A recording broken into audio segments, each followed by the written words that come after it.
Thank you so much. Welcome to The Beat. I am Ari Melber. And as Glenn Frey memorably put it, the heat is on the street, the pressure's high, just to stay alive. Republicans marching forward to ram through Donald Trump's Supreme Court pick, sight unseen. That puts even more heat on, of course, this tense campaign season. With early voting already begun, we're just 42 days from Election Day. And to be clear, nobody really knows how this political escalation in the Senate will impact the wider race, considering most Americans already say they oppose Trump's plan to ram this through, a piece of data that obviously includes, at 62%, some of his own supporters disagreeing with him.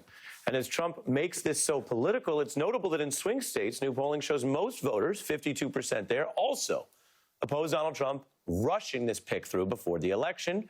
Trump also trailing in the pivotal swing states overall, trailing badly in the resources needed to wage this fight in the home stretch.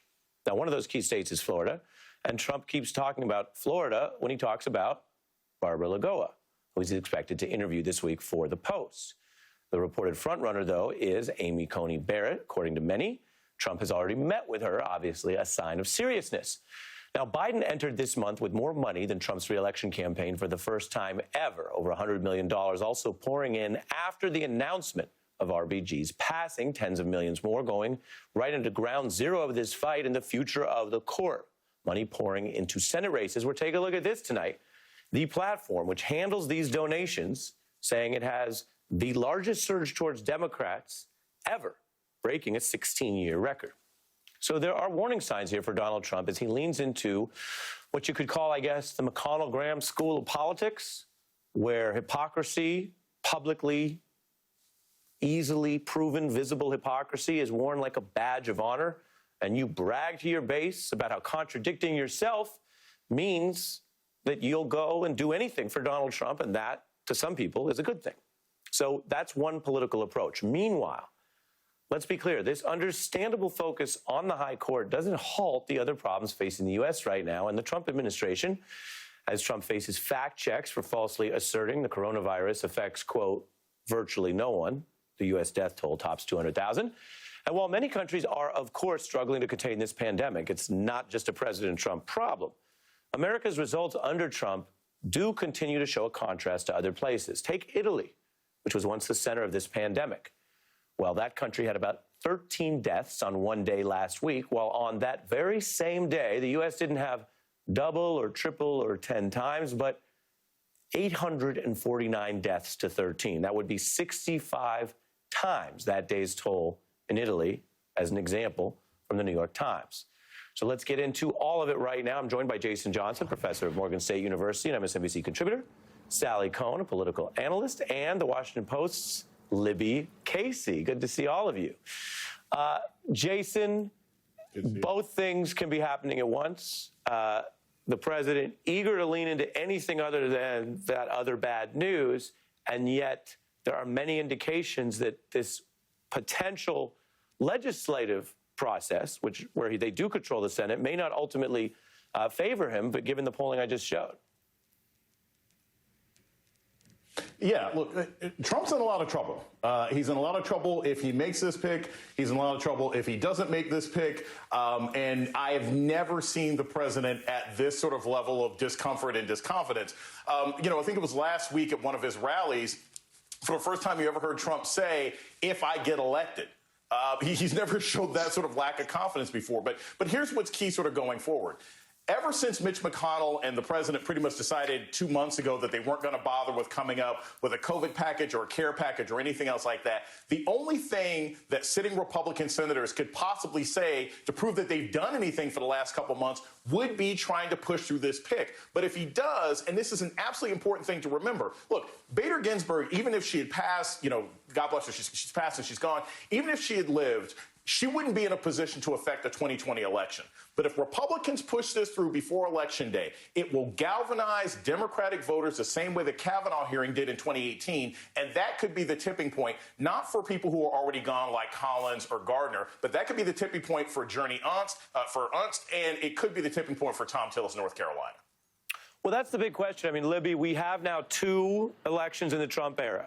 2016, where a lot of insiders, media, and pundits and political leaders got it wrong. Polls were all over the map, actually, because there were different ones, but certainly underestimating Trump. And then you have the midterms, where, as Jason just pointed out, Democrats did very well, blue wave, despite gerrymandering and other issues. Just a huge rejection of Trumpism in that House set of results. And people point to, he just pointed to Kavanaugh. People also point to healthcare messaging, bread and butter issues. And so, Libby, with that in mind, I'm curious your views of some of these. This is New York Times key Senate races. Arizona, you have 50-42. Maine, 49-44. Collins trailing there a little bit. North Carolina, tight. Some of those within the margin of error. Some of them, though, suggesting a potential blue wave, Libby. Yeah. The election is so close, and yet so much can happen in the coming weeks. And if Donald Trump puts forward a nominee who Republicans can paint as someone who deserves to be on the court or belongs on the court, that may change things. Democrats have got to stay on message, not about the person necessarily, but about what the change in the court could mean for people's lives. And, you see it already in the messaging, talking about the Affordable Care Act and a very real case that is coming before the Supreme Court right after Election Day. So the more that you hear Joe Biden talk about the ACA, and the more that you see senators give speeches on the floor tying the death of Ruth Bader Ginsburg and the loss of her to the Affordable Care Act, to Americans' health care, which also helps them pivot, Ari, back to coronavirus and this pandemic that, as you point out, has killed 200,000 Americans. So, a lot can happen. And if Republicans are able to say, look, this nominee is reasonable, we've got the votes, we can go forward. I don't think we know. People who say that they're concerned about, they don't like the idea that this president would ram through, someone right now, may feel different once they see who this person is, and they see sort of the collegiality of between Republicans and this nominee. But the Democrats have got to stay on the message of what this would really mean for people's lives. Yeah, it's a great point that Libby makes, Sally, which is that the closer you are to this, the more you look at the history, you look at McConnell's hypocrisy, and that's process. Whether or not the person that's actually selected is more or less appealing may affect it, because then instead of polling on the idea and the process, you get the person, or they could be less appealing. I mean, Kavanaugh was hugely controversial, obviously. You're itching to get in, because I see in your body language you're not convinced. Go ahead, Sally. Well, look, I mean, I think this is in a lot of ways a gift for Trump. No one's going to argue that it isn't, because he gets to remind not only Republican senators, but Republican voters why they put up with all his BS in the first place. And even you see the Mitt Romneys, the people who are the supposed dissenters, turns out it's just on style. On substance, they are lockstep. And so if they get and we're not talking about a moderate conservative judge, we are talking about an arch conservative justice that will fundamentally turn what is a regressive institution even further to the right, then it will be worth it. And frankly, it appears it will be worth it even if they lose.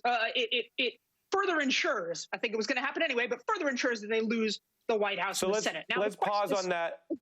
And then, as they say, I'm going to let you finish, or whatever they say, but I'm going to pause just to get clarity.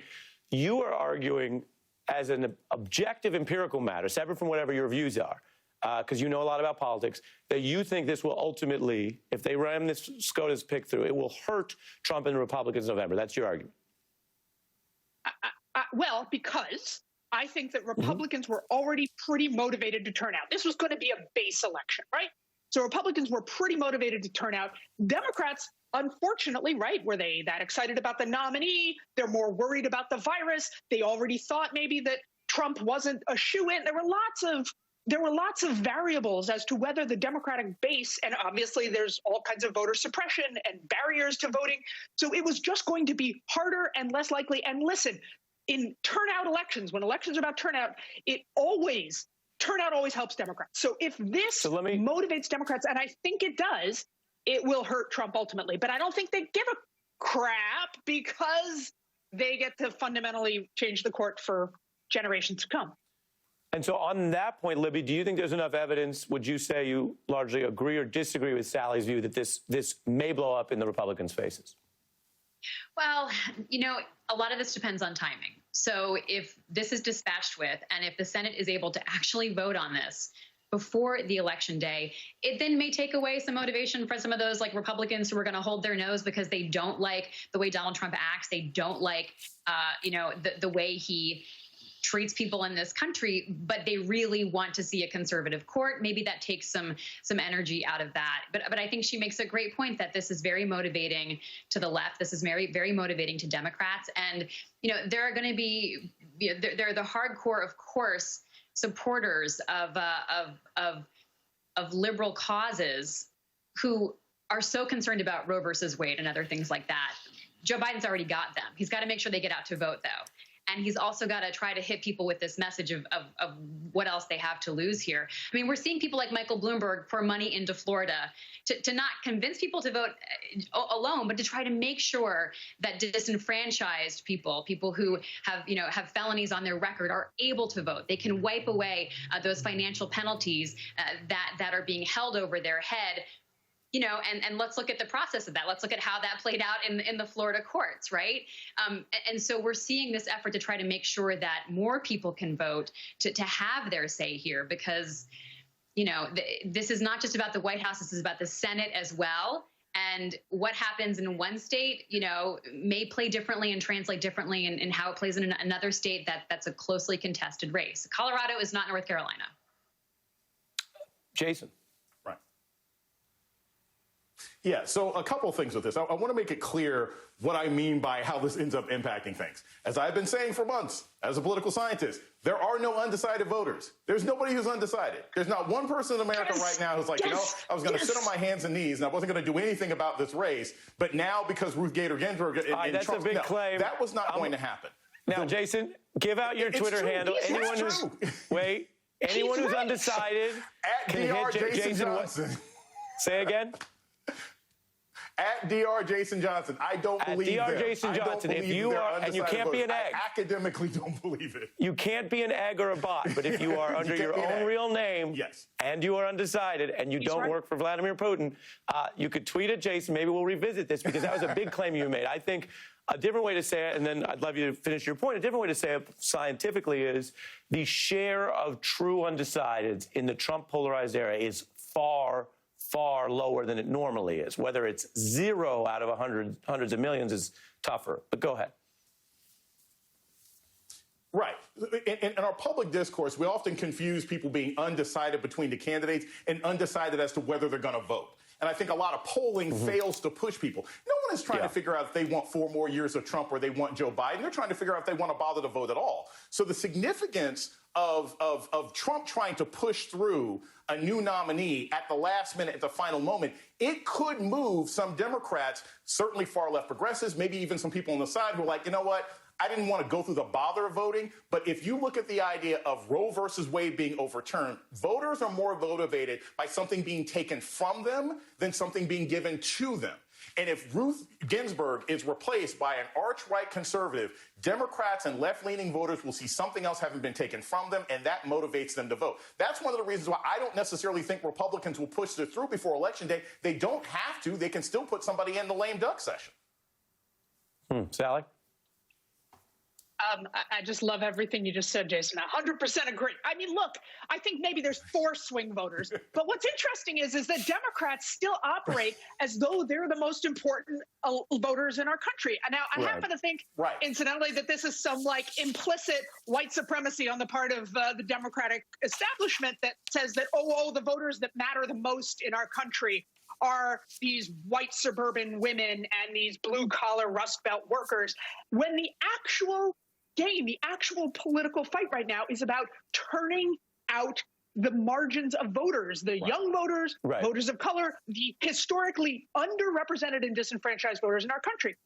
And Jason's exactly right. This is the kind of thing that makes people do that. I would note that, and I'm not endorsing this, but there are, in fact, a lot of people among the Democratic base, including the far left, who do feel that voting for Joe Biden is, in effect, holding their nose. It is more a vote against Trump than for Biden. And I do think that this is massively motivating to that base, as it should be. First of all, Sally, I've known you for many years in and around politics. So when you say, I'm not endorsing this, but I was afraid you were going to say something way more extreme than that.